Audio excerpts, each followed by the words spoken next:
इसके बाद ब्राह्मणों की वंदना की है गोस्वामी जी ने। वंदौ प्रथम महीसुर चरणा, मोह जनित संशय सब हरना।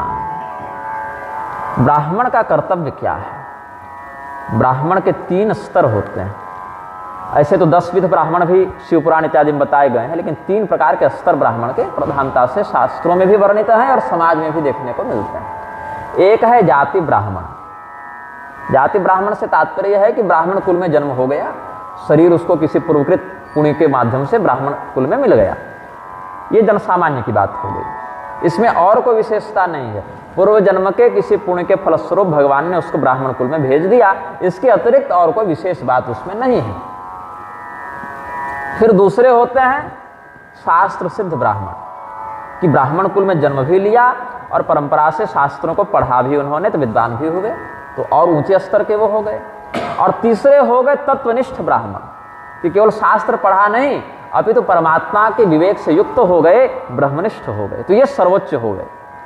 तो 3 स्तर पर ब्राह्मणत्व की चर्चा शास्त्रों में न्यूनतम है। ऐसे तो 10 विध ब्राह्मण भी हैं, लेकिन इतना कम से कम समझ लेना चाहिए। एक तो जाति ब्राह्मण, जाति सिद्ध, शास्त्र सिद्ध और ब्रह्म सिद्ध। तो जाति सिद्ध ब्राह्मण जन्मना ब्राह्मण है, मात्र उतने अंश में सम्माननीय है, लेकिन उनका सत्कार भले कर दो, उनको प्रणाम सीताराम भले कर दो, लेकिन शास्त्र जानते नहीं तो उनकी संगति से शास्त्र ज्ञान तो मिलेगा नहीं। तो शास्त्र सिद्ध ब्राह्मणों की संगति करो, जिन्होंने अध्ययन किया है, उन बातों का ज्ञान प्राप्त किया है अपने गुरुमुख से, तो वहां से शास्त्र ज्ञान मिल जाएगा। लेकिन इसमें भी समस्या क्या है कि बहुत बार ऐसा होता है कि शास्त्रों में तो वो निपुण हैं, पोथी की बात तो जानते हैं, लेकिन सदाचारी नहीं हैं।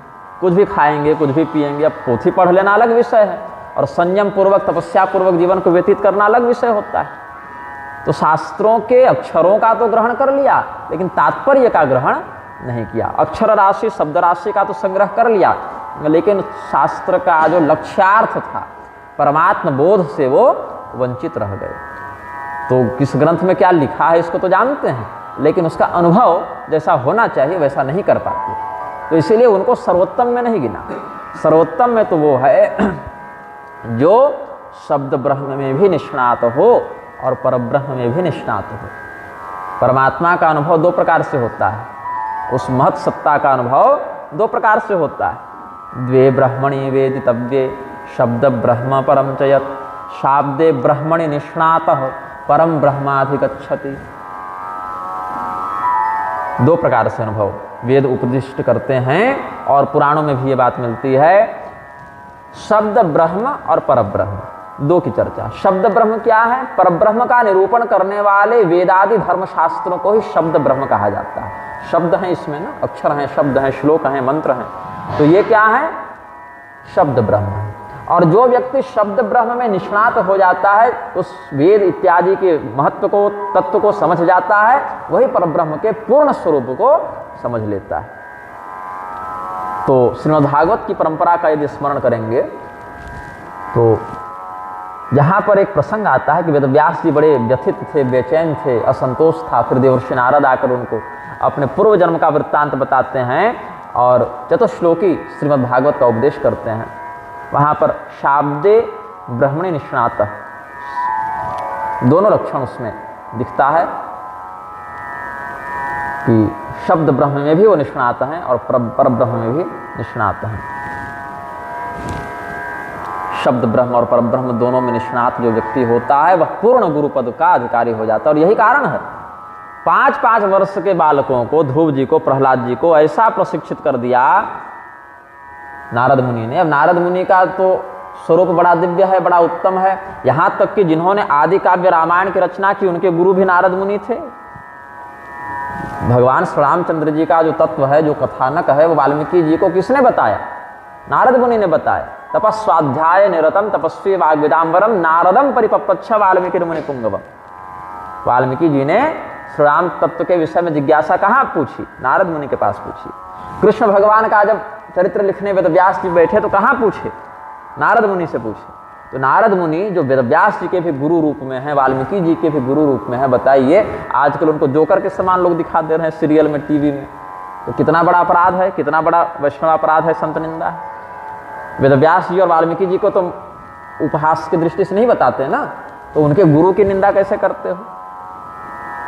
तो देवर्षि नारद शब्द ब्रह्म में भी निष्णात हैं, पर ब्रह्म में भी निष्णात हैं। तो ऐसा विप्र जो है, ऐसा ब्राह्मण तो सर्वोत्तम होता है। तो यहाँ गोस्वामी जी ने ब्राह्मणों का संस्तवन किया है। कैसे ब्राह्मणों का? तो मोह जनित संशय सब हरना, मोह से जो संशय हमारे हृदय में उत्पन्न हो, उस प्रकार का संशय, सर्वविध प्रकार का संशय जो हरण कर दें, ऐसे ब्राह्मणों के चरणों को हम प्रणाम करते हैं। अच्छा, इसके कई अर्थ लगते हैं। गोस्वामी जी की लिखने की शैली बड़ी अद्भुत है। एक ही चौपाई पर बार बार चिंतन करें तो विविध प्रकार के भाव वहाँ से निकल कर सामने आते हैं। तो बंदों प्रथम ही सुरचरणा, एक अर्थ ये भी निकल सकता है कि सबसे पहले हम ब्राह्मणों को प्रणाम करते हैं, ये भी एक अर्थ निकल सकता है। दूसरा अर्थ ये निकल सकता है कि ब्राह्मणों में जो प्रथम श्रेणी के ब्राह्मण हैं उनको प्रणाम करते हैं। जैसे हमने 3 श्रेणियां बताई, तो प्रथम श्रेणी के, फर्स्ट डिवीजन जिसको कहते हैं, उत्तम श्रेणी के जो हैं, जो शास्त्र ज्ञान में भी निपुण हैं और परमात्मा तत्व का भी अनुभव जिन्होंने कर लिया है, इनको प्रणाम करते हैं। ये भी एक भाव निकल सकता है। तो गोस्वामी जी ने जो लिखा है वो ऐसी शैली में लिखा है कि लोग जिस प्रकार का दर्शन करना चाहें उस प्रकार से अर्थ का अधिग्रहण कर लेते हैं। ये दिव्यता है इस ग्रंथ की। केशव संहिता का भाव यहाँ व्यक्त करते हैं। आपद्घनध्वांत सहस्रभानव समीहितार्थार्पण कामधेनव अपार संसार समुद्र से तव पुनन्तु मां ब्राह्मण पादरेणव। 500 शब्द भी कहीं आया, 500 या रेणु शब्द रजकण के पर्याय के रूप में प्रयुक्त है। तो आपत्ति रूपी सघन अंधकार का नाश करने के लिए जो सूर्य के समान प्रकाशित हैं, और सूर्य भी कैसा? तो सहस्रभानवः। आपत्ति क्या है और संपत्ति क्या है? भगवान के चरणों में प्रेम हो, ये संपत्ति है, और संसार में फंसे रह जाएं, यही आपत्ति है। बाकी जितनी छोटी मोटी आपत्तियां हैं वो संसार के अंतर्गत ही आएंगी ना। संसार से बाहर की आपत्ति थोड़ी आती है। भूख है, प्यास है, बीमारी है, जाड़ा गर्मी है, शत्रु है, एक्सीडेंट है, जो भी आपत्ति जीवन में आएगी वो संसार में रहते हुए ही आएगी। तो सबसे मूल कारण क्या है आपत्ति का? संसार। तो संसार में फंसे रहना ही आपत्ति है, और संसार के बंधन से मुक्त होना ही संपत्ति है। तो आपद्घनध्वांत सहस्रभानवः, सूर्य का काम है अंधकार का नाश करना। तो आपत्ति रूपी अंधकार का विनाश करने के लिए जो हजारों हजार सूर्य के समान समर्थ हैं। कामधेनु का क्या लक्षण है कि जो मन में इच्छा करो वो सामने प्रकट कर दे, प्रदान कर दे। इसी को लेकर कितना झगड़ा हुआ विश्वामित्र जी और वशिष्ठ जी के बीच में। किस बात का झगड़ा था? ये गाय हमें दे दीजिए, ये बड़ी दिव्य गाय है, जो मांगते हैं सो देती है, इसके बदले आप 1000 गाय, लाख गाय, करोड़ गाय ले लीजिए, मेरा पूरा राज्य ले लीजिए, लेकिन ये गाय हमें दे दीजिए। यही झगड़ा था। और जमदग्नि और सहस्रार्जुन के बीच में जो परशुराम जी फिर बाद में शोधन कर दिए थे, वो झगड़ा भी इसी को लेकर हुआ था। तो कामधेनु में ये दिव्य गुण है, और कामधेनु की संततियों में सुरभि, नंदिनी इत्यादि पर्यायों से भी गौमाता का स्मरण शास्त्रों ने किया है। राजा दिलीप का स्मरण हम करेंगे यहाँ पर, जिनको राजा दिलीप को दीर्घबाहु भी कहते थे। ये महाराज खटवांग के पुत्र थे। खटवांग राजा भी बड़े विचित्र थे, विचित्र अद्भुत उनका चरित्र है।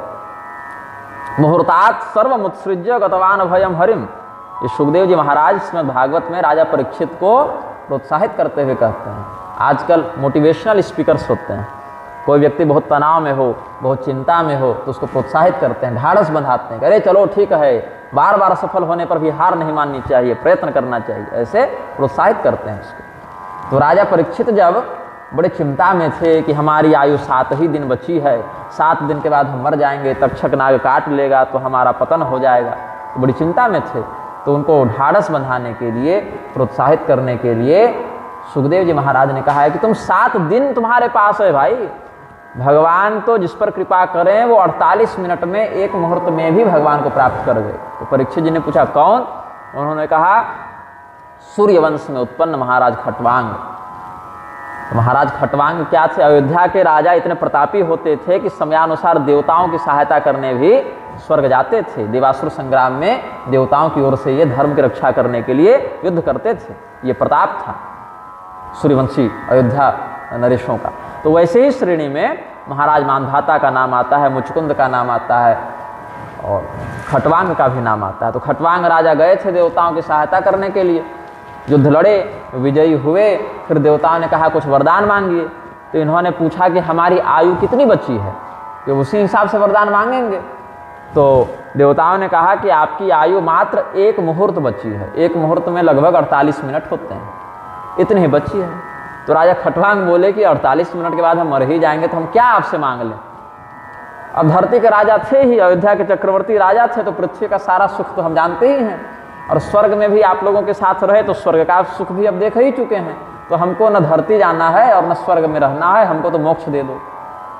देवता बोले मोक्ष देने का अधिकार तो भगवान का है, वो तो हमारे विभाग में आता नहीं, वो सामर्थ्य हमारा नहीं। बोले ठीक है, तो हमको अकेला छोड़ दो, हमको बस भगवान का चिंतन करने दो। और इतनी एकाग्रता से, इतनी निष्ठा से उन्होंने भगवान का चिंतन किया कि मात्र वही 48 मिनट का ध्यान ही उनको मुक्त कर दिया। तो राजा परीक्षित को प्रोत्साहित करते हुए कहते हैं सुखदेव जी महाराज कि तुम रो मत कि 7 दिन में मर जाएंगे, 7 ही दिन बचा है। देखो, जो तत्व का चिंतन करेगा उसके लिए तो 48 मिनट में भी कल्याण हो जाता है। मुहूर्तात् सर्वमुत्सृज्य गतवान भयम हरिम।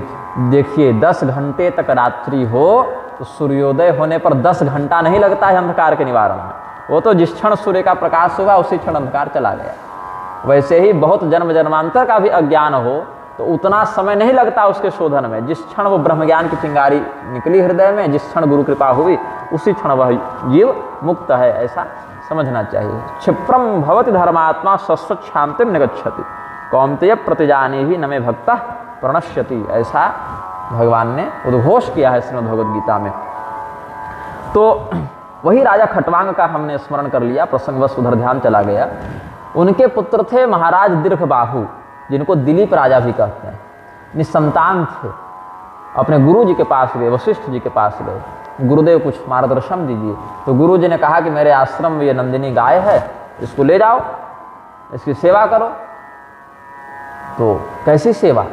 बिल्कुल वैसी सेवा हो जैसे तुम अपने शरीर के सुख दुख का ध्यान रखते हो, वैसे इसके सुख दुख का ध्यान रखना। तो राजा दिलीप ने मंत्रिमंडल की बैठक बुलाई और मंत्रियों को कहा कि गुरु जी के अनुशासन से हम जंगल जा रहे हैं, गौ की सेवा करेंगे, तो जब तक हम लौट कर ना आवें तब तक आप लोग राज्य का विभाग बढ़िया से चलाइएगा। तो उस समय जो है मंत्री से लेके नौकर से लेके राजा तक जितने भी लोग हैं सब अपने अपने कर्तव्य का यथोचित पालन करते थे। अब आजकल होता तो क्या षड्यंत्र करते मंत्री लोग कि राजा तो जंगल जा ही रहा है और निसंतान है ही, तो इसका राज्य हड़प लो। लेकिन नहीं, किसका क्या कर्तव्य है, क्या अधिकार है, इसमें सारे लोग बिल्कुल तत्परता से निष्ठा रखते थे। और नहीं तो राज्य हड़पने की दुर्बुद्धि हो तो अपने पिता उग्रसेन को जेल में डाल के तो कंस राजा बन ही गया था। दुर्बुद्धि वाला व्यक्ति तो अपने पिता पर भी विश्वासघात कर सकता है। तो मंत्रियों ने कहा ठीक है महाराज, हम लोग बिल्कुल तत्परता से राज्य के संचालन में नियुक्त रहेंगे, आप निश्चिंत होकर जाइए। तो महाराज दिलीप चले गए नंदिनी गाय को लेके और 1 वर्ष तक लगभग उन्होंने प्रतीक्षा की अपने अभिष्ट के पूर्ण होने की। नंदिनी गाय जब बैठती तो ये बैठते, जब वो सोती तब ये सोते, जब वो चलती तब ये चलते, जब वो घास खाते तब ये भी कुछ फल मूल खा लेते, जब वो पानी पीती तब ये पानी पीते। मतलब बिल्कुल छाया वत शरीर और छाया का जो संबंध है वैसे ही गौ माता और राजा दिलीप का हो गया। तो वो भी कोई सामान्य गाय तो थी नहीं, वो तो दिव्य गौ है और गुरु वशिष्ठ ने दिया था।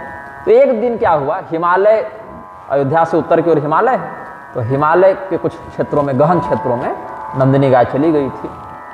और राजा दिलीप पता नहीं कैसे नींद लग गई, झपकी लग गई इनको, शरीर थक गया था तो थोड़ी झपकी लग गई, सोना चाहते नहीं थे, शरीर थोड़ा निढाल हो गया। अचानक से इनके कानों में गाय के रम्भाने का स्वर आया। गाय बहुत चिल्ला रही है जोर से, तो हड़बड़ा के उठे, धनुष बाण तो रखते ही थे। सामान्य क्षत्रिय के लिए भी शस्त्र धारण करना शास्त्र का निर्देश है, वो तो राजा थे, कर्तव्यनिष्ठ राजा थे। तो वो दौड़ते हुए उस ध्वनि का अनुसरण करते हुए गए तो क्या देखते हैं, एक गुफा है और गुफा के बाहर गौ माता पड़ी हुई है और सिंह उनको खाने के लिए तैयार है। बिल्कुल ठीक समय पर पहुंचे, गाय मरी नहीं थी, ठीक सिंह ने अपना प्रहार किया ही था। सिंह को देख के चिल्लाई थी और जब तक राजा गए तब तक सिंह झपट्टा मार चुका था, बस प्रहार नहीं किया था, बस अपने नियंत्रण में रखा था।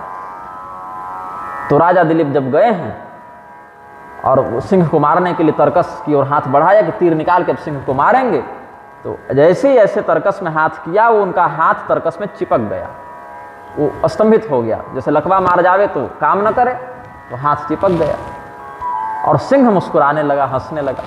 कहो राजन, हमारा वध करोगे? अरे तुमसे तो तीर नहीं निकल रहा। मनुष्य के वाणी में बोला। तो राजा दिलीप समझ गए ये कोई सामान्य सिंह नहीं है, ये तो कोई दिव्य प्रतीत होता है। तो पूछे आप कौन है बताइए। तो अवे हिमाम किंकरम अष्टमूर्ते, परिचय दिया है सिंह ने कि मुझे तुम भगवान शिव का सेवक जानो, हम भगवान शिव के सेवक हैं। बोले प्रभु आपको हम प्रणाम करते हैं, लेकिन ये तो हमारे गुरु जी की गाय है, इसको छोड़ दीजिए आप, हमारे गुरु जी ने बड़े विश्वास के साथ सौंपा है, तो बहुत दिक्कत हो जाएगी। बोले देखो ये क्षेत्र जो है वो हमारा विहार क्षेत्र है, यहीं हम रहते हैं और हमारी यहाँ पर ड्यूटी लगी है, हमारा यहाँ पर नियोजन किया है भगवती पार्वती ने। ये सब देवदार के पेड़ देख रहे हो, ये भगवती पार्वती का बगीचा है और यहाँ से हाथी गुजरते थे तो उनके शरीर में जब खुजली होती थी तो देवदार के वृक्ष से अपने शरीर को रगड़ते थे, तो छाल निकल जाती थी, तो वृक्ष सूखने लग जाते थे। तो हमारी मैया पार्वती जी ने कहा मुझे कि तुम यहाँ पर उन हाथियों से इस बगीचे की सुरक्षा करना, तो हम यहीं रहते हैं और हम तो तुम्हारे राज्य में जाकर नहीं शिकार कर रहे हैं। अब कोई हमारी गुफा के पास आएगा तो हम तो खाएंगे उसको, ये तो हमारा स्वभाव है, तो हमारी भी गलती नहीं है। तो राजा दिलीप ने कहा कि कुछ ऐसी चर्चा हुई, फिर निर्णय ये लिया गया कि देखिए ये गाय जो है वो गुरु जी की गाय है और आप इसको खा तो नहीं सकते हैं। रही बात भूख की, तो हम आपका भी अधिकार नहीं हनन करेंगे, आप इस गाय को छोड़ दीजिए और हमें खा लीजिए। ये राजा दिलीप ने बलिदान दिया है। वहीं लेट गए, वैसे हाथ चिपका हुआ था, लेट गए कि आप हमको खा लीजिए और नेत्र बंद कर लिए। तो कुछ समय के बाद उनके कानों में एक स्वर सुनाई पड़ा कि उठो पुत्र, हम तुम पर प्रसन्न हैं। तो नेत्र खोले तो देखे कि वहाँ नंदिनी गाय है और सिंह है नहीं। तो पूछे मैया वो सिंह कहाँ गया? बोले वो सिंह था नहीं कोई, तो हमने ही तुम्हारी परीक्षा लेने के लिए माया रची थी, ये सारी माया वो गाय की रची हुई थी। तो राजा दिलीप फिर प्रसन्न हुए, बोले जाओ क्या चाहते हो मांगो। बोले मैया एक योग्य पुत्र चाहिए जो हमारे वंश की कीर्ति को बड़ा आगे बढ़ाए, तब रघु तुम्हारे पुत्र के रूप में होंगे, ऐसा आशीर्वाद दिया। और वहीं से रघुकुल ये नाम परिवर्तित हो गया। उससे पहले सूर्यवंश, इक्ष्वाकु वंश ये सब कहते थे, काकुस्थ वंश ये सब कहते थे, लेकिन रघुवंश, रघुकुल वही नाम पड़ा। राजा दिलीप के पुत्र के रूप में रघु का जन्म हुआ। हमारी माताजी बताती हैं कि विवाह के कई वर्षों के बाद जब हमारा जन्म नहीं हो पाया था, तो इसी कथा को उन्होंने पढ़ा था। तो हमारे माता पिता बड़ी तत्परता से गौ माता की सेवा करते थे। वो गाय बहुत बूढ़ी हो गई थी, चल नहीं पाती थी, पड़ी रहती थी, उनका सर्वविध सेवा उन्होंने की। और जिस दिन वो गाय शरीर छोड़ी, उस दिन सपने में वो गाय हमारी माता जी को आई और पुत्रवती होने का आशीर्वाद दी थी। तो फिर बाद में हमारा जन्म हुआ था। तो माता जी कहते हैं कि तुम भी आए हो तो गौ माता के आशीर्वाद से आए हो। तो ये सब जो शास्त्रों में बातें पढ़ने को मिलती हैं, उसका जीवन में भी अनुभव अगर उस परंपरा का पालन किया जाए तो प्राप्त होता है। तो मैं ये कह रहा था, इस श्लोक पर चिंतन गया। आपद घनध्वांत सहस्रभानव समेहितार्थार्पण कामधेनव। कामधेनु शब्द से इस कथा पर हमारा ध्यान चला गया और भगवान के ही वंश से संबंधित कथा थी, तो हमने सोचा कि श्री राम चरित्र का आनयन उनके पूर्वजों के स्मरण से भी हो जाए, क्योंकि रघुवंश की कीर्ति का व्याख्यान करना भी एक श्रेय का विषय है, एक सौभाग्य का विषय है। तो जिस प्रकार से कामधेनु गौ के कृपा से व्यक्ति के समस्त आकांक्षाओं को पूर्ण कर दिया जाता है, मनुष्य की समस्त और देवताओं की भी समस्त इच्छाएं पूर्ण हो जाती हैं। संसार रूपी समुद्र को पार जाने के लिए, संसार रूपी समुद्र से पार जाने के लिए जिस ज्ञान और विवेक की आवश्यकता है, वो जिन ब्राह्मणों के माध्यम से प्राप्त होती है, जिन आचार्यों के माध्यम से प्राप्त होती है, ऐसे ब्राह्मणों के चरण कमलों को, चरण रजों को प्रणाम करते हैं। ऐसा मंगलाचरण गोस्वामी जी ने किया है। और भी अब ऐसा तो है नहीं कि केवल ब्राह्मणों में ही सज्जन व्यक्ति होंगे, क्षत्रियों में भी सज्जन होते हैं, वैश्यों में भी सज्जन होते हैं, शूद्र वर्ण में भी सज्जन होते हैं, है ना? तो अन्य समाजों में भी जो सज्जन हैं, जो सत्पुरुष हैं, जैसे विदुर जी, शबरी मैया, ये सब शूद्र वर्ण में थे, लेकिन ऋषि महर्षियों के ही समान इनका समादर हम लोग करते हैं। इनका ज्ञान, इनकी भक्ति इस स्तर पर थी। क्षत्रियों में धर्मराज युधिष्ठिर हैं, राजा नल हैं, भीष्म पितामह हैं, इन सब का ज्ञान भक्ति ये सब का जो स्तर है उसके कारण सम्मान है। वैश्यों में तुलाधार वैश्य हैं, शूद्रों में पैजवन शूद्र हैं, और भी निषादों में व्याधों में धर्मव्याध इत्यादि हैं। तो अलग अलग समाजों में भी जातियों में भी बहुत से ज्ञानी भक्त संत ये सब सज्जन हुए हैं। तो उनका भी एक बार समवेत करके सबको एक तंत्र से ही अभिवादन किया है गोस्वामी जी ने। सुजन समाज सकल गुण खानी, करो प्रणाम सप्रेम सुबानी। और भी संसार में ब्राह्मणातिरिक्त वर्ण में जो भी सज्जन हैं, साधु हैं, महात्मा हैं, जो भगवान के भक्त हैं, उनको भी बहुत प्रेम से, बहुत विनम्रता से हम अभिवादन करते हैं, उनको नमस्कार करते हैं। अगस्त रामायण का भाव यहाँ गोस्वामी जी वर्णित करते हैं। नमामि सज्जनान सर्वान समस्त गुण संयुतान। जितने भी सत्पुरुष हैं, जितने भी सज्जन हैं, जो समस्त सद्गुणों से युक्त हैं, प्रेमणा परेण भारत्या वरया लोक पूजितान। परेण भारत्या, भारती कहते हैं वाणी को, शब्द को, सरस्वती को, वाणी को। अलग अलग तत्वों में, तात्पर्यों में भारती शब्द का प्रयोग विद्वान जन करते हैं। तो बहुत प्रेम से और बहुत विनम्रता से उत्तम कोटि के वाणी का आश्रय लेकर हम समस्त लोक पूजित सज्जनों को, संतों को वंदित समझकर प्रणाम करते हैं। साधु चरित शुभ सरिस कपासु, निरस विशद गुणमय फल जासु। सो सहि दुख पर छिद्र दुरावा, वंदनीय जेहि जग फल पावा। कपास का फल खाने में बहुत मीठा नहीं लगता, मधुर नहीं लगता। कोई व्यक्ति कपास की खेती खाने के लिए करता भी नहीं है। कपास के फल का परिणाम क्या होता है, या उसके उद्भव के रूप में जो हमें प्राप्त होता है, वो जब फटता है तो अंदर से कुछ पुष्प विकसित होते हैं। पर ये छोटा सा फल जैसा लगेगा, फिर थोड़ा सा बड़ा होगा तो फटेगा, पुष्प के समान आकृति को धारण करेगा, फिर थोड़ा और बड़ा होगा तो रुई का आकार धारण करेगा। और उस रुई का परिणाम क्या होता है, उस रुई को बुनकर लोग विधिवत वस्त्र बना लेते हैं, या कोई रुई का दीपक इत्यादि में बत्ती के रूप में प्रयोग कर लेते हैं। तात्पर्य ये है कि हम सभी लोगों के शील की रक्षा करने में कपास का बड़ा योगदान है। अंधकार को दूर करके प्रकाश प्रदान करने में कपास का बड़ा योगदान है। तो अन्य कोई गुण हो चाहे न हो, लेकिन इस प्रकार से लोकोपकारी गुण के कारण कपास की खेती लोग करते हैं, उसका संरक्षण करते हैं। तो दूसरों के अपराध को ढकने में, दूसरों के छिद्र को ढकने में, जिस प्रकार कपास का स्थान वस्त्र के रूप में वो हमारे लज्जा के शील की रक्षा करते हैं, गुप्तांगों का गोपन करता है। तो नीरसाण्यपि शोभन्ते कार्पासस्य फलानि च। भगवान वशिष्ठ अपनी परंपरा के रामायण में ये उपदेश करते हैं। अगस्त मुनि की परंपरा में तो सुजन समाज सकल गुण खानी बता चुके, और वशिष्ठ मुनि अपनी परंपरा में जो रामचरित व्याख्यान करते हैं उसमें ये बात कहते हैं, जिसको गोस्वामी जी यहाँ वर्णित कर रहे हैं कि सज्जनों का लक्षण क्या है कि दूसरा कोई व्यक्ति अपराधी भी हो तो उसके अपराध को छिपा लेते हैं, शोधित कर देते हैं। छिपाने का अर्थ ये नहीं कि अपराध ढक के बहका दो, अपितु तो उसका शोधन करते हैं, उसको 10 जगह मजाक का पात्र नहीं बनाते। कहने का तात्पर्य है उसकी हंसी नहीं होने देते हैं। जैसे कोई निर्वस्त्र व्यक्ति है तो 2 प्रकार के लोग उससे व्यवहार करते हैं। सज्जन लोग उसको वस्त्र देकर उसके शील की रक्षा करते हैं, और दुर्जन लोग उसका मजाक उड़ाते हैं, उसका तिरस्कार करते हैं।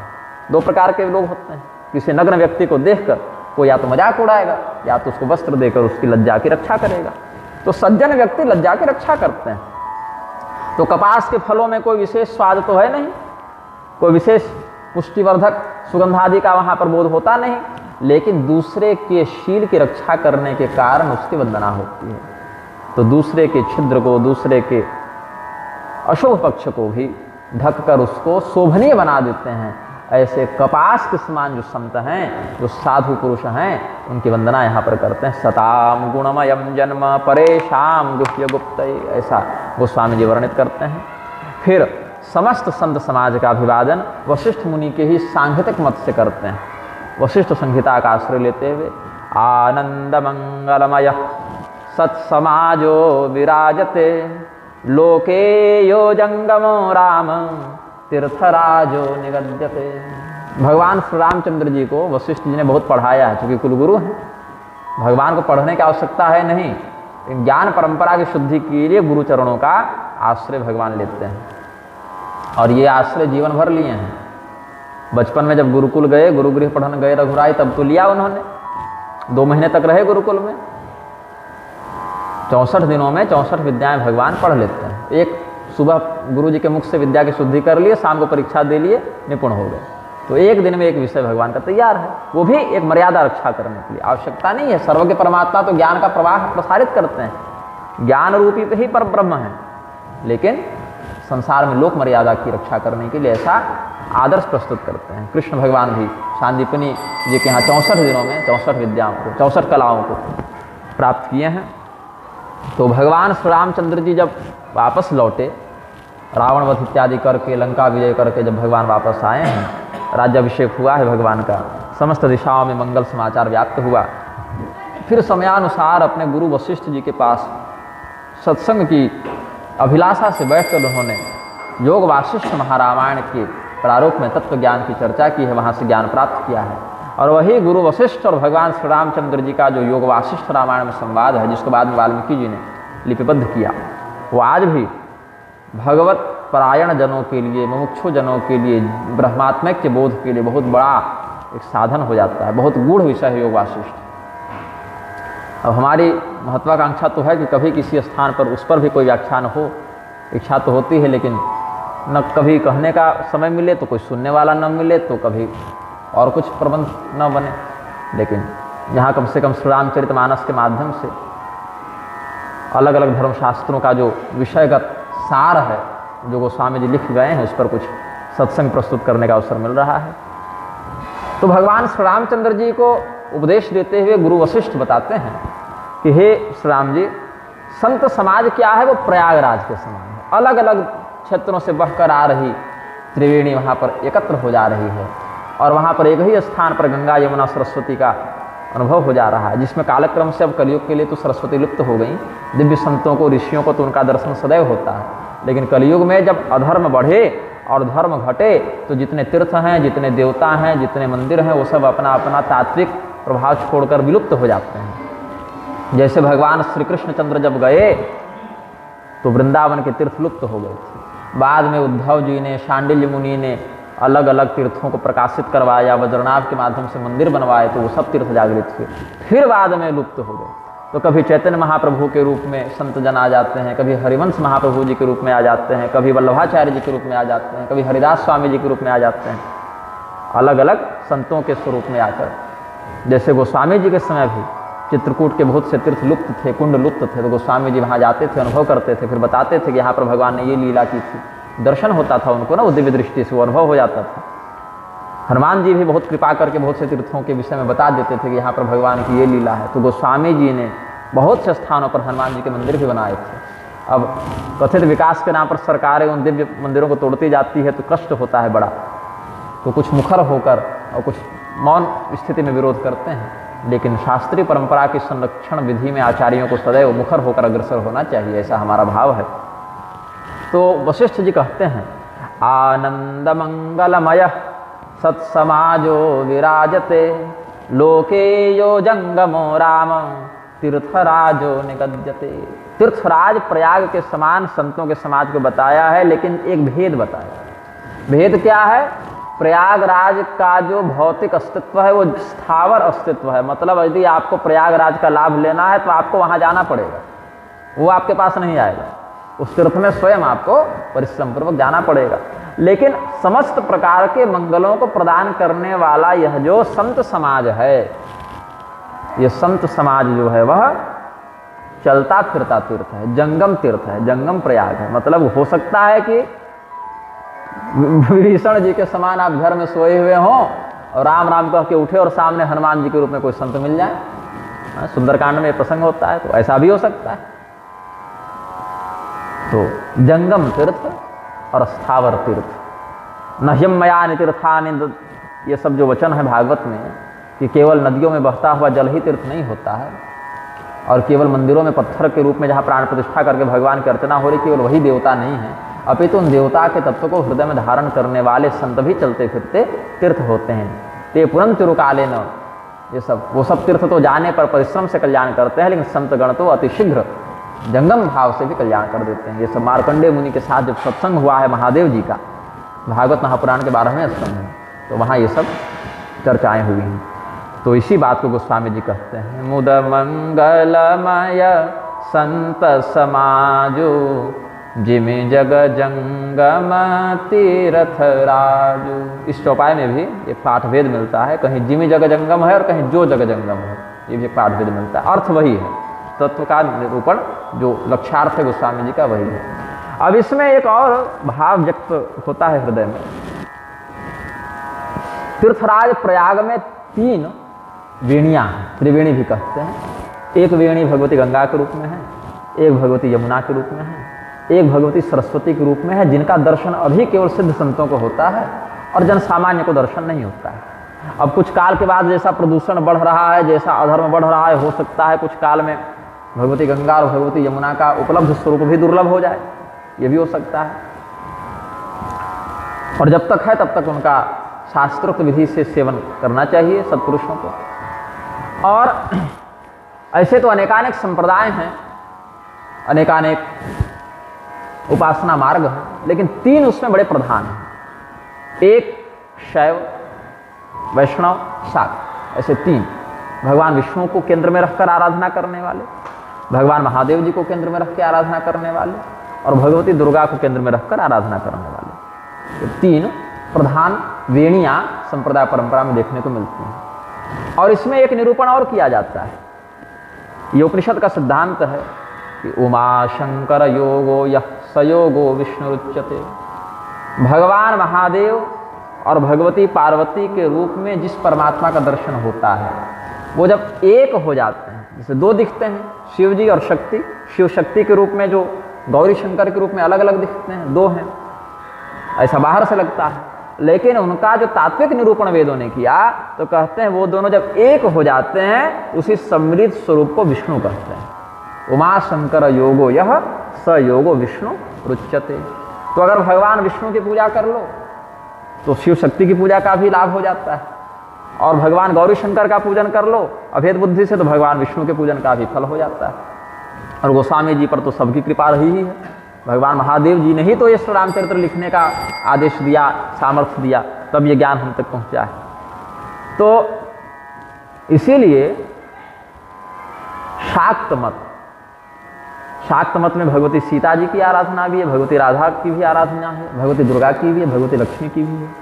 जब हम भगवान नारायण के रूप में परमात्मा का चिंतन करते हैं तो शक्ति तत्व का चिंतन भगवती लक्ष्मी के रूप में करते हैं। जब उन्हीं परमात्मा का चिंतन भगवान कृष्ण के रूप में करते हैं तो वहीं भगवती का चिंतन फिर हम भगवती राधा के रूप में करते हैं। उन्हीं परमात्मा का अनुभव जब हम भगवान श्री रामचंद्र जी के रूप में करते हैं तो शक्ति तत्व का चिंतन भगवती सीता जी के रूप में करते हैं। कल हमने अध्यात्म रामायण का संदर्भ दिया था, माम विद्धि मूल प्रकृतिम सृष्टि स्थित्यम तकारिणी। भगवती सीता जी ने कहा है हनुमान जी को कि तुम मुझे सृष्टि स्थिति संहार करने वाली मूल ब्राह्मी प्रकृति शक्ति जानो, ऐसा वर्णन किया है अपने परिचय में। तो 3 वेणियां, भगवान महादेव से निश्रित शैव परंपरा की वेणी, भगवती दुर्गा से निश्रित शाक्त परंपरा की वेणी, और इन दोनों के ऐक्य भाव को प्रतिपादित करने वाले वैष्णव मत की वेणी। ये तीनों वेणियां भी यहाँ पर आकर एक हो जाएं, ऐसा ब्रह्म ज्ञान बोधक यह श्री रामचरितमानस ग्रंथ है, ऐसा भी एक अनुभव बनता है। और महाविद्याओं के उपासकों की भी वैष्णव संज्ञा है, ऐसा भी शास्त्र वर्णित करते हैं।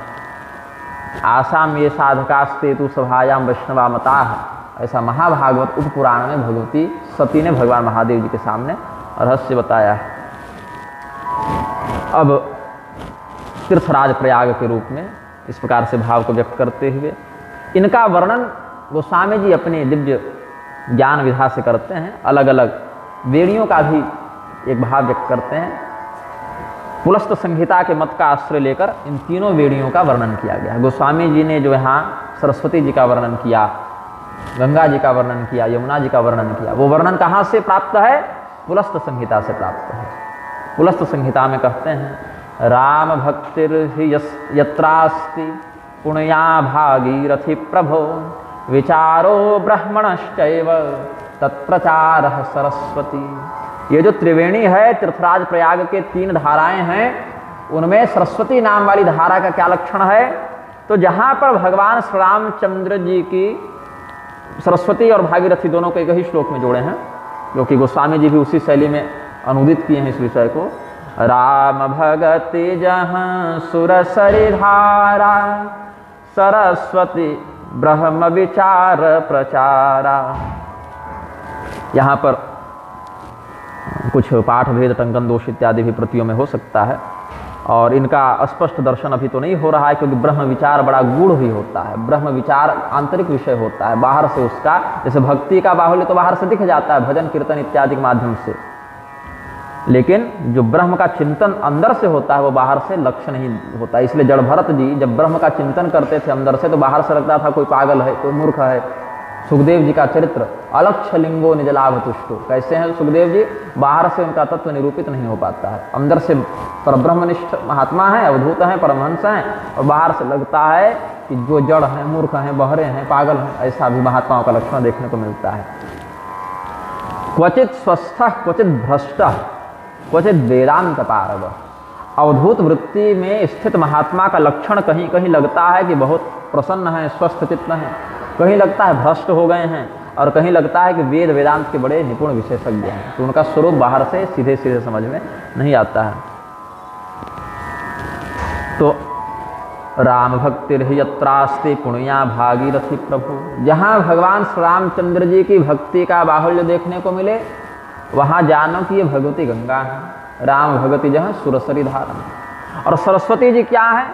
परमात्मा का जहाँ तात्विक निर्गुण निष्कल निर्मल स्वरूप चिंतित हो, वो भगवती सरस्वती हैं। और भगवती यमुना कौन है? तो विधि निषेधमय कलिमल हरणी, कर्म कथा रवि नंदनी बरनी। भगवती रवि नंदिनी, भगवान सूर्य की पुत्री हैं यमुना। सूर्य देव का नाम है कलिंद, इसीलिए सूर्य पुत्री यमुना को कालिंदी भी कहते हैं। श्री कृष्णावतार में ये भगवान श्री कृष्ण की 8 प्रधान पटरानियों में 4थे नंबर की पटरानी है भगवती कालिंदी। तो भगवान श्री रामचंद्र जी के भक्ति को गंगा जी का स्वरूप बता दिया, और जो आंतरिक तात्विक ब्रह्मचिंतन है उनको सरस्वती का रूप बता दिया। अब इसमें एक बहुत सुंदर और तात्विक मर्म है जिस पर ध्यान देना बड़ा आवश्यक है। आजकल इस बात पर ध्यान लोग नहीं देते। भक्ति के नाम पर उत्पात अधिक हो रहा है आजकल, देखेंगे, जिस पर मलुकपीठ वाले स्वामी राजेंद्र दास जी ने भी बड़ा सुंदर वक्तव्य दिया था। ठाकुर जी को, गोपाल जी को क्या करेंगे, होटलों में घुमाते रहेंगे, एक डलिया रख लेंगे और कुछ फूल डाल लेंगे और उस पर लड्डू गोपाल जी को विराजमान कर लेंगे और जहें तहें घुमाते फिरेंगे कि हम तो अपने भगवान के बिना रह नहीं सकते। ये गलत है। अपने स्तर से हमने भी विरोध किया था, और स्वामी राजेंद्र दास देवाचार्य जी ने भी विरोध किया था अपने व्याख्यान में। तो ऐसा नहीं होना चाहिए। भगवान के आप भक्त हैं, सौभाग्य का विषय है, लेकिन भक्ति को अभिव्यक्त करने का भी एक मार्ग भगवान ने निश्चित किया है। अन्यथा उत्पाता योपकल्पते, ये भी कहा, ऐसी भक्ति जो मनमौजी हो जाए वो उत्पात को जन्म देती है। भगवान ने क्या आदेश दिया है? श्रुति स्मृति ममैवाज्ञे यस्त उल्लंघ्य वर्तते, आज्ञा भंगी ममद्वेषी मद्भक्तोऽपि न वैष्णवः। वेद हमने नहीं लिखा, आपने नहीं लिखा। भगवान के मुख से सन्मार्ग का 3 कांडों में, कर्मकांड, ज्ञान कांड और उपासना कांड, इन 3 कांडों में व्याख्यान करने वाले वेद कौन हैं? भगवान के श्वास हैं, निश्वास हैं। श्वास यदि नहीं रहे तो शरीर को बड़ी वेदना होती है। श्वास के अभाव में शरीर तड़पने लगता है, इसलिए श्वासासार शरीरस्य, ये भी एक सूक्ति मिलती है। शरीर का सार तो श्वास है। जल और अन्न के बिना कुछ समय रह जाएंगे, लेकिन श्वास के बिना बहुत देर रहना संभव नहीं है। और भगवान के श्वास क्या है? यस्य निश्वसितो वेदाः, भगवान के श्वास हैं वेद। और उन्हीं वेदों के मर्म को समझकर भगवान की ही अन्य विभूतियों ने, मनु महाराज इत्यादि ने, वेदव्यास जी ने वशिष्ठ जी ने, अंगिरा ने, अत्रि ने स्मृतियों का प्रतिपादन किया। मनुस्मृति, व्यास स्मृति, अंगिरा स्मृति, अत्रि स्मृति, कात्यायन स्मृति, शंख, लिखित, गौतम, पराशर, 18 प्रधान स्मृति, 18 उप स्मृति, 18 औप स्मृति, तो 54 स्मृतियां हो गई। फिर इसमें बाधुल स्मृति, लल स्मृति, ये सब और भी आचार्यों के मत हैं जो श्रुति सम्मत मत में ग्राह्य हो जाते हैं। और इन्हीं श्रुति स्मृति मत का अनुसरण करते हुए हर एक द्वापर के अंत में भगवान एक विशेष अवतार को उत्सर्जित करते हैं जिसको कहते हैं व्यास। एक पद है जिसको कहते हैं व्यास। वेदों का विस्तार करने से इनको वेदव्यास भी कहते हैं। तो अभी के जो वेदव्यास हैं उनका नाम है श्री कृष्ण द्वैपायन, जो महर्षि पराशर के पुत्र हैं। इनकी परंपरा सीधे भगवान नारायण से चली है। भगवान नारायण से ब्रह्मदेव का प्राकट्य हुआ। ब्रह्मदेव के मानसिक पुत्र के रूप में महर्षि वशिष्ठ का प्राकट्य हुआ। वशिष्ठ जी का विवाह अरुंधति देवी से हुआ। अरुंधति और वशिष्ठ के संयोग से शक्ति मुनि का जन्म हुआ। शक्ति मुनि का विवाह अदृश्यमती देवी से हुआ। अदृश्यमती और शक्ति के संयोग से पराशर मुनि का जन्म हुआ। पराशर मुनि का कानीन विवाह, कानीन संतान को जन्म दिया। मतलब कुमारावस्था में सत्यवती थी, जो पिछले जन्म में अच्छोदा नाम की पितृकन्या थी और अपने पिता अमावसु के शाप से वो पृथ्वीलोक में मछली के गर्भ से उत्पन्न हुई थी। और उनको शाप था कि कुमारावस्था में तुम्हें पुत्र को जन्म देकर शाप से मुक्त हो जाओगी। ये पूरी बात है। इस पर हम पहले दीर्घ वक्तव्य निर्गत कर चुके हैं और अपने पुस्तकों में भी इसका लेखन कर चुके हैं।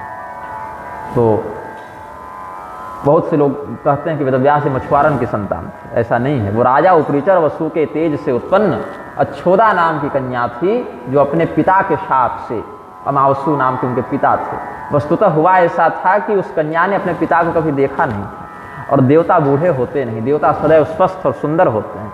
तो जब ये तपस्या कर रही थी तो इसके पिता इसको वरदान देने के लिए आए और इसने अपने पिता को कभी देखा नहीं था। तो उनके सुंदर दिव्य स्वरूप को देखकर उनके प्रति काम वासना से मोहित हो गई थी। तो पिताजी ने शाप दे दिया कि तुम पुत्री होकर हमारे प्रति ऐसा विचार रखती हो, तो जाओ तुम मनुष्य बन जाओ और उसमें भी मछली के पेट से उत्पन्न हो। तब इसने प्रार्थना की कि हमने कभी आपको देखा नहीं था, बस जानते नहीं थी, इसीलिए ऐसा दुर्व्यवहार हो गया। तब उन्होंने कहा ठीक है, कुमारावस्था में तुम्हें पुत्र को जन्म दोगे। इसी घटना चक्र को पूर्ण करने के लिए महर्षि पराशर वहां उपस्थित होते हैं। और कहा उन्होंने कि हमारे चित्त को मथित करने में बड़ी बड़ी अप्सराएं समर्थ नहीं हुई, हमारे मन को डिगाने में बड़े बड़े कामदेव इत्यादि समर्थ नहीं हुए, फिर हमारा मन यहाँ क्यों भटक रहा है। तब उन्होंने ध्यान लगाया और देखा कि ये कालचक्र का ऐसा विधान ही है। फिर उस कन्या ने कहा कि कुमार्यावस्था में हम बच्चे को जन्म देंगे तो बड़ी बदनामी होगी। बोले इस रहस्य को कोई व्यक्ति तात्कालिक समय में नहीं जान पाएगा, बाद में ये रहस्य खुलेगा। फिर कहा कि फिर जिसकी संतान हो चुकी हो उससे विवाह कौन करेगा। बोले तुम्हारे कुमार्यावस्था को हम पुनः सुरक्षित कर देंगे। फिर उसने कहा हमारे शरीर से मछली की गंध आती, हमसे आप कैसे रमण करेंगे। तो कहा कि तुम्हारे मछली के गंध को हम पद्म के गंध में परिवर्तित कर देते हैं। तो योजन गंधा नाम पड़ गया। 1 योजन तक कमल की सुगंध उनमें हो गई। फिर कहा बच्चे के जन्म के बाद लालन पालन कैसे करेंगे। बोले वो भी चिंता नहीं, बच्चा जन्म लेते ही बड़ा हो जाएगा, सीधे तपस्या के लिए निकल जाएगा। तो श्री कृष्ण द्वैपायन वेदव्यास जब प्रकट हुए हैं, यमुना जी में एक टापू था, वहीं पर जन्म हुआ है और वहीं पर, इसलिए द्वैपायन नाम पड़ा। द्वीप में अयन का अर्थ क्या बताए थे, निवास स्थान, घर, आश्रय। द्वीप ही जिनका आयन हो, ऐसे द्वैपायन महर्षि हैं। वो भगवान के वो 17वें अवतार हैं। 24 अवतारों की गणना में श्रीमद् भागवत महापुराण में 17वें अवतार के रूप में उनका वर्णन किया गया है। अलग अलग चतुर्युगी में अलग अलग दिव्य शक्तियां भगवान नारायण के ज्ञानावेश से युक्त होकर वेदव्यास के पद को सुशोभित करते हैं। और एक बार इस पद पर बैठते हैं तो कब तक के लिए बैठते हैं। बोले 1 चतुर्युगी के लिए बैठते हैं। और मनुष्यों की काल गणना के अनुसार 43,20,000 वर्षों के लिए एक वेदव्यास होते हैं। अगले वेदव्यास कौन होंगे। अश्वत्थामा का नाम सुने होंगे, द्रोणाचार्य के पुत्र अश्वत्थामा जो भगवान शिव के अवतार हैं, वो अगले वेदव्यास होंगे। और अभी के वेदव्यास जी का क्या होगा। ये तो वेदव्यास के पद से सेवानिवृत्त हो गए, रिटायर हो गए, तो अगले मनवंतर में सप्तर्षि मंडल में चले जाएंगे। तो इस प्रकार से अलग, क्योंकि कल्पांत की आयु है ना इनकी, ये सब चिरंजीवी में आते हैं, इसीलिए। तो हमने बताया कि भगवान के निश्वास भूत वेदों का प्राकट्य हुआ और वैदिक परंपरा का अनुसरण करके अलग अलग ऋषि महर्षियों ने, प्रजापतियों ने, मनुओं ने स्मृति व्यवस्था का संविधानात्मक प्रारूप उपदिष्ट किया।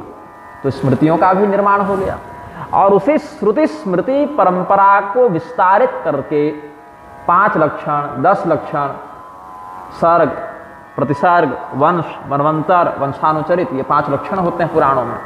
और 10 लक्षण सर्ग, विसर्ग, स्थान, पोषण, ऊति, मनवंतर, ईशानुकथा, निरोध, मुक्ति और आश्रय, ये 10 पुराणों के लक्षण होते हैं। भागवत में ये 10 लक्षण वर्णित हैं। वैसे ही 5 लक्षणात्मक और 10 लक्षणात्मक पुराणों का विस्तार किसने किया? वेदव्यास जी ने किया। और उनके शिष्य प्रशिष्य परंपरा के माध्यम से अविच्छिन्न गुरु परंपरा का आश्रय लेकर यह ज्ञान हम सब तक पहुंचा, अपनी अपनी संप्रदाय परंपरा में। तो ये है क्या? ये शब्द ब्रह्म का पूरा कलेवर हुआ। और हमने श्रुति परंपरा का अनुसरण करके यह कहा कि शाब्दे ब्रह्मणि निष्णातः परम ब्रह्माधिगच्छति। जो व्यक्ति शब्द ब्रह्म की परंपरा में निष्णात हो जाए, शास्त्र बोध से अवगत हो जाए, पर ब्रह्म का तात्विक निरूपण भी उसी व्यक्ति को प्राप्त होता है। तो शास्त्रों में एक प्रकरण है विधि निषेध प्रकरण। अब आजकल जो लोग कहते हैं कि केवल भक्ति करो, भजन करो, ये सब तो पोथी की बातें हैं, लिखा पढ़ी की बातें हैं, इस पर ध्यान मत दो। ठाकुर जी को जैसे मन घुमाओ, बिरयानी खिलाओ, तो इनके लिए कुंभी पाक नरक में अलग कड़ाही रखी जाती है, वहाँ तेल खौल रहा है। भगवान ने अगर भक्ति का महात्म्य बताया तो भक्ति का विधान भी बताया। और श्रीमद् भागवत की कथा का यदि आप चिंतन करेंगे तो वृंदावन में जहाँ पर भगवती बैठी हुई हैं, भक्ति भगवती, यद्यपि मूल भागवत का अंश नहीं है, ये तो पद्म पुराणगत महात्म्य है। तो भक्ति क्या कहती है कि वृंदावन जैसे इदम स्थानम परित्यज्य विदेशम गम्यते मया, कि यदि हमारे दोनों पुत्र ज्ञान और वैराग्य पुष्ट नहीं होंगे तो हम अब छोड़ के चले जाएंगे कहीं, वृंदावन भी छोड़ना पड़े तो छोड़ दें, इन ज्ञान और वैराग्य पुष्ट हो जाएं, क्योंकि पुत्र हैं ये। भक्त्या ज्ञानम प्रजायते। ज्ञान कैसे होता है? जिस व्यक्ति के हृदय में भक्ति हो उसी व्यक्ति के हृदय में भगवान ज्ञान देते हैं। और भक्ति कैसे हो? तो जिसका हृदय निर्मल हो वहीं भक्ति का वास होता है। अशुद्ध चित्त में भगवान की भक्ति नहीं टिकती, उसके लिए हृदय की निर्मलता प्रधान अर्हता में आता है। तो निर्मल कैसे होगा? कर्तव्य कर्मों को भगवत परायण होकर करने से हृदय निर्मल होता है। भगवान उपदेश करते हैं कि जिस भी व्यक्ति का जो कर्तव्य शास्त्र निश्चित करते हैं, चाहे वर्णगत कर्तव्य हो, आश्रमगत कर्तव्य हो या लिंगगत कर्तव्य हो, 10 विभागों में यह समाज व्यवस्थित है। ब्राह्मण, क्षत्रिय, वैश्य, शूद्र, ये 4 वर्ण हो गए। ब्रह्मचारी, गृहस्थी, वानप्रस्थी, सन्यासी, ये 4 आश्रम हो गए। और इनके मध्य स्त्री और पुरुष, ये 2 लिंग हो गए। तो इस प्रकार से 4 आश्रम, 4 वर्ण और 2 लिंग, इसमें 10 विध समाज व्यवस्थित है। और इसमें प्रत्येक व्यक्ति के लिए शास्त्रों ने कर्तव्यों का निश्चय किया हुआ है। इसमें अगर किसी व्यक्ति को अपना कर्तव्य यह लगता है कि गलत है या थोड़ा अशुद्ध लग रहा है तो भी उसका परित्याग न करे। सहजं कर्म कौन्तेय सदोषम अपि न त्यजेत्। दोषयुक्त प्रतीत होने पर भी, जैसे निषाद का कर्तव्य है व्याध वृत्ति से आजीविका चलाना, मछुआरे का कर्तव्य है मत्स्यापहरण से अपनी आजीविका चलाना, वहां उसके लिए वह कर्म दोषकारक नहीं है। दूध बेचना क्या है? धर्म है कि अधर्म है? ये धर्म और अधर्म सीधे सीधे नहीं पता चलेगा। यहाँ देखना पड़ेगा कि दूध बेचने का काम कर कौन रहा है। तो यदि ब्राह्मण दूध बेचे, दूध का व्यापार करे तो अधर्म है, और ग्वाला करे तो धर्म है ना। अधर्म पंचधा भाति, 5 प्रकार से अधर्म भी दिखता है। विधर्म, परधर्म, आभास, उपमा, छल, ये सब अधर्म के पंचशाखीय प्रारूप भी शास्त्रों में वर्णित है। तो सीधे सीधे किसी काम को कह के नहीं कर सकते तो धर्म है कि अधर्म है। अपनी पत्नी से संतान उत्पन्न करना धर्म है, और पड़ोसन से व्यभिचार है, अधर्म है, जार संतान हो जाएगी, दंडनीय है। तो गर्भाधान रूपी कृत्य धर्म है कि अधर्म है? विधिपूर्वक अधिकृत भार्या में गर्भाधान करना धर्म है, अविधिपूर्वक अनधिकृत तत्व में गर्भाधान करना अधर्म है। बाकी प्रक्रिया तो वही है। उसी प्रकार से शास्त्रों ने विधि और निषेध बताए, और प्रत्येक व्यक्ति के कर्तव्य का निश्चय करके जो विधि निषेध का व्याख्यान शास्त्र करते हैं उसमें निष्ठा रखते हुए ही वह व्यक्ति परम कल्याण को प्राप्त करता है। यहां तक कहते हैं भगवान, स्वकर्मणा तमभ्यर्च्य सिद्धिम विन्दति मानव।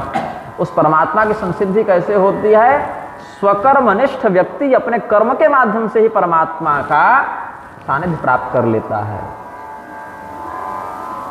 संत रैदास थे, उनकी जो चमड़ा धोने वाली जो कठौती थी, उस कठौती से ही उनको परमात्मा की संसिद्धि हो गई, क्योंकि कर्तव्यनिष्ठ व्यक्ति थे। तो तुलसीदास जी के राम नाम जप में जो प्रभाव है, वो गंगा तट पर बैठकर संध्या गायत्री करके और जो भगवान का चिंतन कर रहे हैं उससे भी वही परिणाम मिला। जो चमड़ा धोते हुए रैदास ने भगवान का चिंतन कर लिया, वहाँ उनको वही फल मिला। सदन कसाई को भी वही परमात्मा मिले और नरसिंह मेहता को भी वही परमात्मा मिले। अपने अपने कर्तव्य का पालन करने वाले हर व्यक्ति पर भगवान ने कृपा की है। और अगर कदाचित कोई व्यक्ति कर्तव्य विमुख होने चले तब क्या करते हैं भगवान? अर्जुन जा रहे थे ना, गांडी धनुष फेंक करके हम चले भीख मांग कर खाएंगे, श्रेयो भोक्तुम भैक्षमपि हलोके। भगवान ने कहा नहीं, भीख मांगने का काम तो सुदामा जी कर ही रहे हैं। ये ब्राह्मण का काम है भिक्षाटन करके अपरिग्रह पूर्वक जीवन यापन करना। ये क्षत्रिय का काम थोड़ी है। क्षत्रिय का काम है सुखिनः क्षत्रियाः पार्थ लभन्ते युद्धमिदृशम्। बहुत भाग्यशाली क्षत्रिय को ऐसे धर्म युद्ध में धर्म की रक्षा के लिए शस्त्र उठाने का सौभाग्य मिलता है। तुम्हारा काम ये है। तो इसीलिए भगवान ने देखा कि यदि कोई भक्त कदाचित कर्तव्य विमुखता में जा भी रहा है तो उसको तुरंत सदुपदेश के माध्यम से पटरी पर ले आएं। ये भगवान का बड़ा सुंदर वरद प्राप्त है भक्तों को। तो इस प्रकार से इसमें कहते हैं कि विधि और निषेध का पालन। श्रुति स्मृति ममय वाग्ये, भगवान कहते हैं कि वेद स्मृति और श्रुति सम्मत पुराण आगम इत्यादि हमारी आज्ञा हैं। अब बताइए, भगवान की आज्ञा का निषेध करके यदि आगे बढ़ेंगे तो भगवान की प्रसन्नता होगी। हम भक्ति तो कर रहे हैं लेकिन आपकी बात नहीं मानेंगे। तो भगवान कहते हैं कि आज्ञा भंगी ममद्देशी मद्भक्तोपि न वैष्णवः। मेरी आज्ञा का उल्लंघन करने वाला व्यक्ति मेरा देशी है और स्वयं को चाहे वो छाप तिलक से भले वैष्णव कहे लेकिन वो तत्व से वैष्णव नहीं है जब तक वो हमारे आदेश का अनुसरण न करे। क्योंकि वैष्णव क्या है ये भगवान ने बताएंगे, भगवान ने उसका लक्षण उसका अनुशासन निश्चित किया है।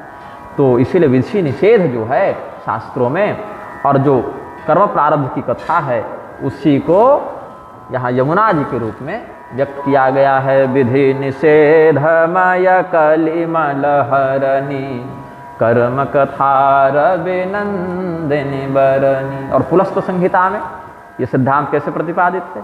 निषेध प्रचुरा कर्म कथा विधिमयी तथा वर्ण्यते यत्र कालिंदी कलिकल्मषनाशिनी।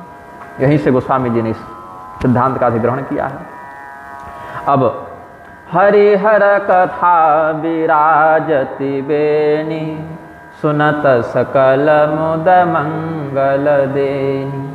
रुद्रस्य हृदय विष्णु विष्णोश्च हृदय शिव। भगवान महादेव के हृदय में भगवान नारायण स्थापित हैं और भगवान नारायण के हृदय में भगवान महादेव स्थापित हैं। एकाम्र पुराण में भी कहते हैं कि भगवान विष्णु को खोजो तो कहाँ मिलेंगे? तो भगवान ने तो कहा है मेरे भक्त जहाँ हमारा भजन करेंगे वहाँ मिलेंगे। मद्भक्ता यत्र गायन्ति तत्र तिष्ठामि नारद। ये भी भगवान ने अपना परिचय दिया है। और भगवान के भक्त तो बहुत जगह हैं, अलग अलग प्रकार से भगवान की भक्ति कर ही रहे हैं। नवधा भक्ति भी आगे प्रसंगानुसार बताएंगे ही शबरी जी के प्रकरण में, जहाँ अध्यात्म रामायण का पूरा गोस्वामी जी ने यहाँ उपस्थापित कर दिया है विषय। तो वैष्णवों में सर्वोच्च वैष्णव कौन है? भगवान के परम तत्वनिष्ठ भक्त कौन है? तो बोले वैष्णवानाम यथा शंभु।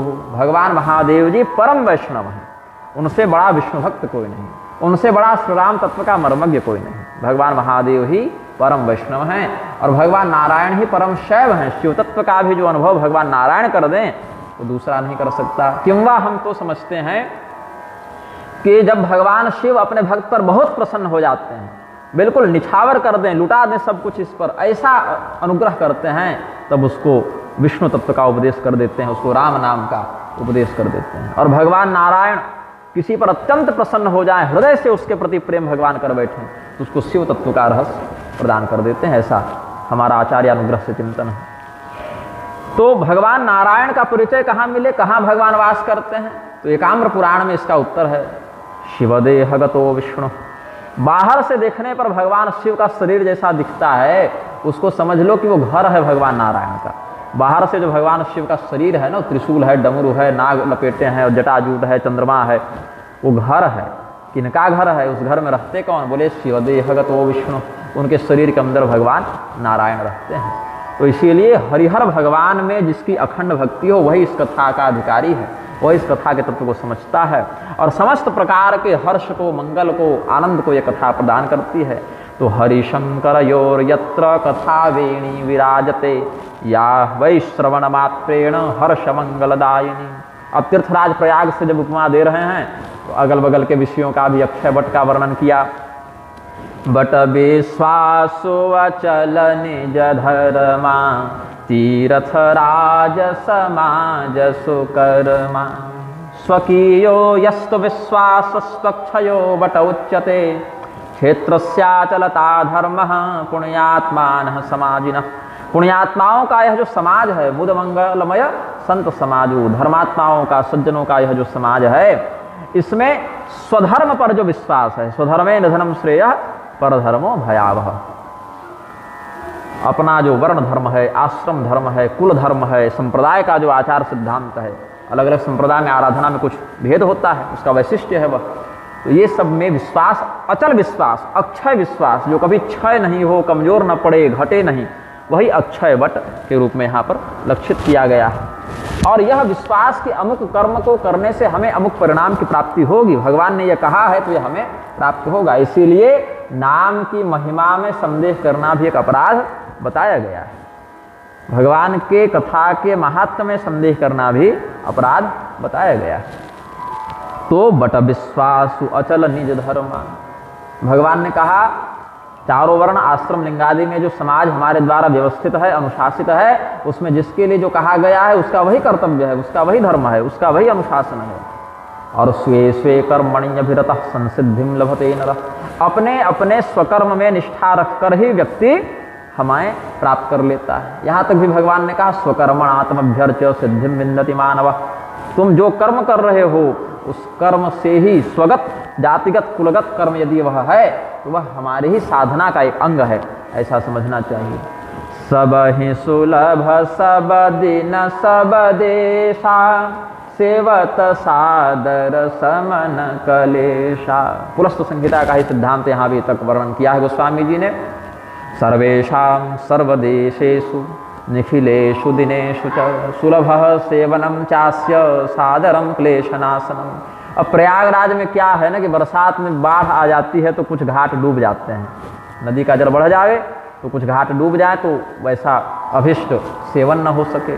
चाहे बहुत दूर रहते हों तो हमेशा वहाँ जा नहीं सकें, रोज सेवन न हो सके। अच्छा दुर्भाग्य देखिए कि जो प्रयागवासी लोग हैं उनमें भी अधिकांश वर्ग तो रोज त्रिवेणी स्नान कर नहीं रहा। जिसके घर के पीछे से गंगा बहे बंधु वो रोज गंगा स्नान करता नहीं है, क्योंकि उसको लगता है ये तो सुलभ है। आप जावे कभी तीर्थ करने, अयोध्या में रहने वाले हर व्यक्ति सरयू स्नान का लाभ लेते हैं क्या? नहीं, क्योंकि उपेक्षा कर देते हैं, निकटवर्ती तत्व के प्रति अश्रद्धा हो जाती है। और कोई दूर से आया हो, चाहे हमको परिश्रम करके जाना हो, तो उसके प्रति श्रद्धा बढ़ जाती है। लेकिन सत्पुरुष ऐसा नहीं करते, ऐसा स्वार्थी लोग करते हैं, आलसी लोग करते हैं। सत्पुरुष तो नित्य उस सत्संगति का अधिकाधिक लाभ लेने का प्रयत्न करते हैं, हमारे जीवन का एक क्षण भी व्यर्थ न जाए ऐसा चिंतन करते हैं। तो ये जो सत्संग रूपी संत समाज रूपी प्रयागराज हैं, ये तो सब दिन सुलभ हैं। यहाँ न कोई बाढ़ की बात है, न ठंडा की बात है, न गर्मी की बात है, न पैसा खर्च करने की बात है कि टिकट नहीं बना तो कन्फर्म नहीं हुआ तो जा नहीं पाए। जिस क्षण भगवान का विवेक हृदय में जागृत हो जाए, उनकी स्मृति हो जाए, उनके भक्तों का सानिध्य हो जाए, वही क्षण आप तीर्थ लाभ कर रहे हैं, प्रयागवास कर रहे हैं, ऐसा अनुभव करना चाहिए। सुलभः सेवनम चास्य सादरम क्लेशनाशनम, क्लेश का नाश कर देते हैं। क्लेश पर कल हम बोल रहे थे ना, क्लेशहारिणीम उद्भवस्थिति संहार कारण क्लेशहारिणीम पर अविद्यास्मिता राग द्वेषाभिनिवेशा पंच क्लेशा का सूत्र हमने व्याख्यायित किया था। अकथ अलौकिक तीर्थ रावु दे सद्य फल प्रगट प्रभाव। अब हमने बीच में अभी बताया था, मार्कंडेय मुनि का स्मरण किया, भगवान शिव से उनका जो सत्संग श्रीमद् भागवत के 12वें स्कंद में वर्णित है, वहाँ न्यहम मयानि तीर्थानि न देवा वृक्षिला मया ते पुनम तिरुकाले न दर्शनादेव साधव। ये भगवान का उपदेश है कि केवल जहाँ जल बहे वही तीर्थ नहीं है, या कहीं मिट्टी की प्रतिमा हो, पत्थर की प्रतिमा हो, जहाँ प्राण प्रतिष्ठा करके भगवान की सेवा अर्चना हो रही हो, वहीं पर भगवान है, ऐसा नहीं है।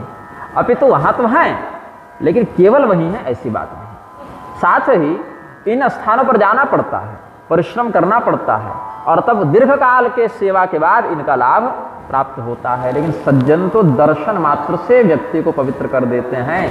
परमात्म तत्व के प्रति जो निष्ठा रखते हैं ऐसे ब्रह्मनिष्ठ महात्मा संत साधु जन तो दर्शन मात्र से अपने सामने उपस्थित व्यक्ति का कल्याण कर देते हैं। न ह्यमयानि तीर्थानि न देवा वृक्षशिला मया ते पुनम चुरुकालेन दर्शनादेव साधव। ऐसा वो स्वामी जी ने श्रीमद् भागवत के उस श्लोक को सीधा सीधा यहाँ पर दे सद्य फल प्रकट प्रभाव कह दिया। भागवत कोई पढ़े न पढ़े, संस्कृत जाने न जाने, जो संस्कृत जानते हैं वो तो पढ़ लें समझ लें, लेकिन केवल श्री रामचरितमानस की ये आधी चौपाई भी अगर पढ़ लें, दे सद्य फल प्रकट प्रभाव, वो सिद्धांत उनके जीवन में आ गया।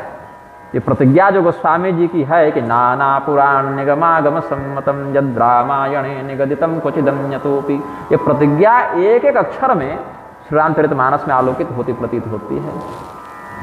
पुनः पुलस्त संहिता का एक भाव यहाँ पर दोहा के रूप में व्यक्त करके इस कथा को पूर्ण करेंगे। सुनहि समुझहि जन मुदित मन, सुनि समुझहि जन मुदित मन, मज्जहि अति अनुराग, लहहि चारि फल अछत तनु, साधु समाज प्रयाग। सुनि समुझहि जन मुदित मन। अब ये महात्म्य जब पता चल जाए तो आकर्षण होता है, श्रद्धा विश्वास का उदय होता है कि इतना दुर्लभ विषय है, सेवनीय तत्व है, श्रद्धेय तत्व है।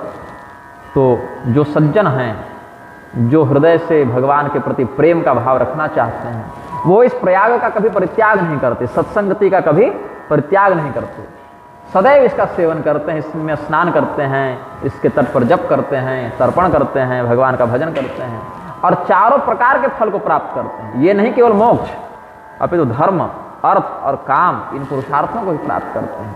अब कलयुग में क्या है, अर्थ और काम तो बच जाता है, लेकिन धर्म और मोक्ष चला जाता है।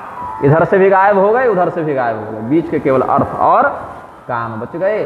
तो जो धर्म विरुद्ध अर्थ होता है वो 15 प्रकार के अनर्थ को जन्म देता है। ये भी भागवत में सिद्धांत प्रतिपादित किया गया। काम है, क्रोध है, ईर्ष्या है, लोभ है, द्वेष है, मात्सर्य है, अहंकार है, शोषण है, बहुत तरीके के अनर्थों को जन्म देता है। बहुत पैसा होना भी चिंता का विषय बन जाता है, इतना कैसे बचाएं, कहीं सरकार की नज़र न पड़ जाए, कहीं चोरों की नज़र न पड़ जाए। तो अधिक धन होना भी व्यक्ति को सुखी नहीं बनाता। तो भगवान ने बताया है कि अर्थ में भी यदि असंतुलन हो जाए तो वह 15 प्रकार के अनर्थ को जन्म देता है, और काम, इच्छा, ये सब भी धर्म विरुद्ध हो जाए तो व्यक्ति को तुरंत नरक भेज देता है। 3 प्रकार के नरक के जो द्वार हैं, काम, क्रोध और लोभ। त्रिविधम नरकस्येदं द्वारम नाशनमात्मनः, काम क्रोधस्तथा लोभस्तस्मादेतत्त्रयं त्यजेत्। काम, क्रोध और लोभ, ये तीनों नरक जाने के एकदम फाटक खुले हुए हैं। गीता के 16वें अध्याय में भगवान ये उपदेश करते हैं। और यह भी कि काम और क्रोध के वशीभूत होकर अच्छे अच्छे विवेकी जन भी अपना विवेक खो बैठते हैं और अनुचित कार्यों में संलिप्त देखे जाते हैं, चाहे उस कार्य को करने की इच्छा हो या ना हो। कई बार ऐसा होता है कि कोई गलत काम करने की इच्छा नहीं है मन में, लेकिन इतना क्रोध आ गया कि वो काम कर बैठे, बाद में भले पछता रहे हैं, लेकिन ऐसा एक आवेश उस समय हो जाता है। तो काम एष क्रोध एष रजो गुण समुद्भव, महाशनो महापाप्मा विद्धे नमिह वैरणम। सबसे बड़ा शत्रु लक्षण क्या है, इसका पेट कभी नहीं भरता और ये क्रूर से क्रूर काम भी कर बैठता है। तो लक्षण कैसे दिखा, तो काम और क्रोध के रूप में, कि कामनाओं को पूर्ण करने के बाद भी कभी कामनाएं समाप्त नहीं होती, क्योंकि पेट नहीं भर रहा है, और खाएंगे और लेंगे और लेंगे और लेंगे, अलग अलग विविध प्रकार के इंद्रियों से युक्त इच्छाएं जो हैं वो आती हैं। और क्रोध में आने पर व्यक्ति क्रूर से क्रूर और घृणित से घृणित कार्य भी कर बैठता है। अनिच्छन्नपि, ये नहीं कि संकल्प पूर्वक, इच्छा पूर्वक, प्रतिज्ञा पूर्वक कर रहा है, न चाहते हुए पर भी कर बैठता है। तो इसीलिए काम और क्रोध को और साथ में लोभ को भी जोड़ दिया जाए तो ये नरक के 3 द्वार हो गए, ये पतन के सर्वाधिक प्रशस्त मार्ग हैं, इनसे बचना चाहिए। तो कहने को हम कह देते हैं और सुनने को आप सुन लेते हैं। अब अभ्यास में भगवान की जैसी कृपा जब होती है तो उसका ध्यान रहता है, नहीं तो काम क्रोध से देवता नहीं छूटे तो हम लोग क्या छूटें। हम लोग की हाल तो वही है सज्जनों की, दरवी सुपर समयथा। हम लोग चम्मच हैं, तो चम्मच तो खीर वाले पात्र में भी जा सकती है, लेकिन खीर की मिठास ग्रहण नहीं करती, और चम्मच सब्जी में भी जाती है, लेकिन सब्जी के रस को ग्रहण नहीं करती, और वही दाल में भी जाए लेकिन दाल के रस को ग्रहण नहीं करती। उसी प्रकार से पढ़ते सब हैं, सुनते सब हैं, लेकिन माया में फंसे हैं, संसार में फंसे हैं, अलग अलग प्रकार के विषय वासनाओं से चित्त आक्रांत होता है। फिर इन शास्त्रीय वाक्यों का चिंतन करके अधिकाधिक संयम का प्रयास करते हैं। तो 2 प्रकार के लोग बंधन में हैं, एक जिनको पता ही नहीं है कि हम बंधन में हैं, और दूसरा जिसको पता है हम बंधन में हैं। तो जो पता है कि बंधन में है वो कम से कम श्रेष्ठ इसीलिए है क्योंकि छूटने का प्रयास तो करता रहता है, उसको पता है कि गड़बड़ है, इसके समाधान के लिए तत्पर रहना पड़ेगा। अब जिसको पता ही नहीं है कि हम जेल में फंसे हुए हैं, किसी व्यक्ति को बेहोश करके जेल में डाल दीजिए, उसको पता ही नहीं बंधन में है, तो कभी नहीं छूट पाएगा। लेकिन जिसको पता है कि मुझे निकलना है, और शास्त्रों के माध्यम से, आचार्य परंपरा के माध्यम से जिसको यह बोध है कि निकलने की विधि क्या है, वो कम से कम प्रयत्न तो करेगा, और जन्म नहीं तो जन्मांतर में तो उसको वह लक्ष्य प्राप्त हो ही जाएगा, ऐसा समझना चाहिए। तो श्रुत्वा जानन्ति राजेंद्र प्रसन्न मनसो जना चतुर्वर्ग फल प्राप्तिर्मज्जनादनुरागतः। अयोध्या जी में 4 पुरुषार्थ थे, धर्म अर्थ काम मोक्ष, सब अयोध्या जी में, लेकिन लंका में केवल अर्थ और काम थे, वहाँ धर्म और मोक्ष की चर्चा नहीं होती थी। तो अर्थ और काम तो राक्षसों के पास भी होते हैं, लेकिन सत्पुरुष के पास धर्म से युक्त अर्थ है, धर्म से समर्थित काम है। धर्माविरुद्धो भूतेषु कामोऽस्मि भरतर्षभ। और जब धर्म सम्मत अर्थ की संसिद्धि हो जाए, धर्म सम्मत काम की तृप्ति हो जाए, तो वहीं से निष्कर्म सिद्धि होती है और फिर उस व्यक्ति का मोक्ष हो जाता है। तो लह 4 फल अछत तनु साधु समाज प्रयाग। प्रेम से बोलिए आनंद कंद भगवान की, श्री गोस्वामी जी महाराज की, श्री सद्गुरुदेव भगवान की। भगवान नाम संकीर्तन करें। सीताराम सीताराम सीताराम सीताराम सीताराम सीताराम सीताराम सीताराम। राधे श्याम राधे श्याम राधे श्याम राधे श्याम राधे श्याम राधे श्याम राधे श्याम राधे श्याम। सीताराम सीताराम सीताराम सीताराम सीताराम